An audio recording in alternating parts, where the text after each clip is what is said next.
Terus karena apa yang mengusulkan, Assalamualaikum warahmatullahi wabarakatuh. Perkenalkan saya Dr. Tirta. Saya ingin sharing beberapa hal. Hari ini saya adalah hari kedua saya di Rumah Sakit Kartika Pulomas. Saya ingin menegaskan beberapa info dan edukasi. Insya Allah edukasi ini sudah disarankan oleh Kementerian Kesehatan, dan saya juga udah konsul dengan Profesor Ova itu dari UGM. Saya juga udah konsul dengan Bu siapa ya? Bu Kartina apa siapa? Lupa saya, itu dari Menkes. Saya juga udah diskusi dengan beberapa tim Junior Doctor Network. Saya ingin share beberapa edukasi. Tapi sebelum saya share, saya ingin bilang bahwa keadaan saya baik-baik aja. Ya gak gitu-gitu baik banget. Saya masih demam, naik turun, sama batuk. Posisi sekarang saya udah di rapid test di hari Rabu itu saya negatif. Dan saya ini adalah demam hari kedua dikarenakan hari Jumat saya ada kontak dengan beberapa orang yang COVID. Dan ini saya PDP, masih pasien dalam pengawasan. Saya tes negatif, paru-paru saya di ronsen alhamdulillah aman. Cuman ada gambaran bronkitis kronis. Ya, saya emang ada penyakit bronkitis kronis dari 2018. Tapi untuk gambaran pneumonia nggak ada. Gambaran gejala COVID juga nggak ada. Lab saya aman, tapi kepastian untuk aman adalah swab test.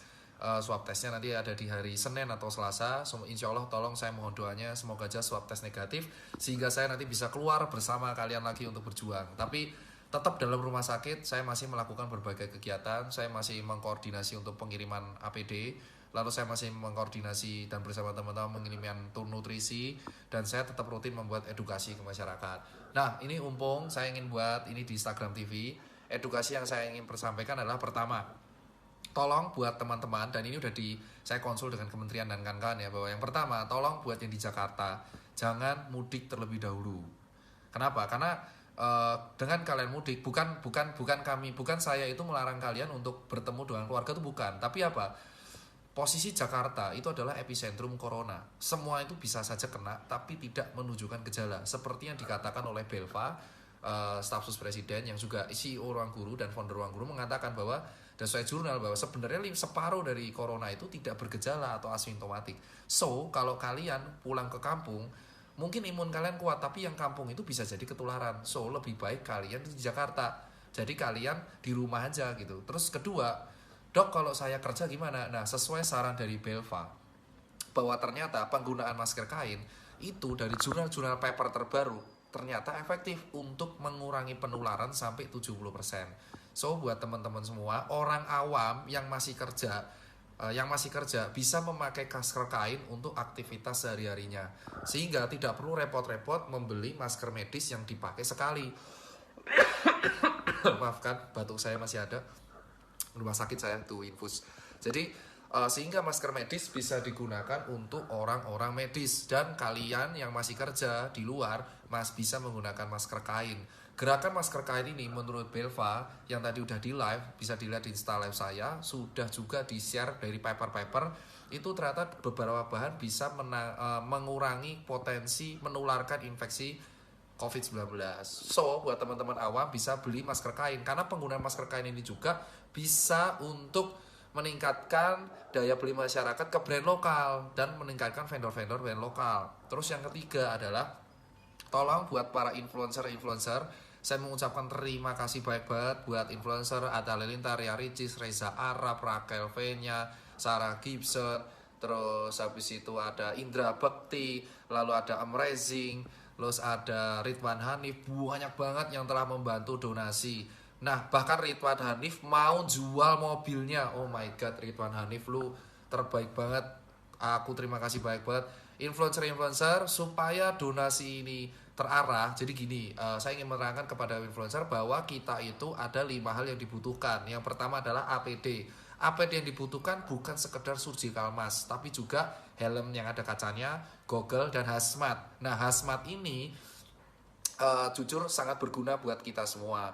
Yang kedua adalah nutrisi buat tenaga medis. Tolong bisalah buat kalian teman-teman orang awam, bisalah jika kalian menemukan fasilitas kesehatan di sekitar kalian, di sebelah kalian, puskesmas, klinik, rumah sakit swasta, mereka tuh kurang makan, tenaga medis tuh kasihan banget.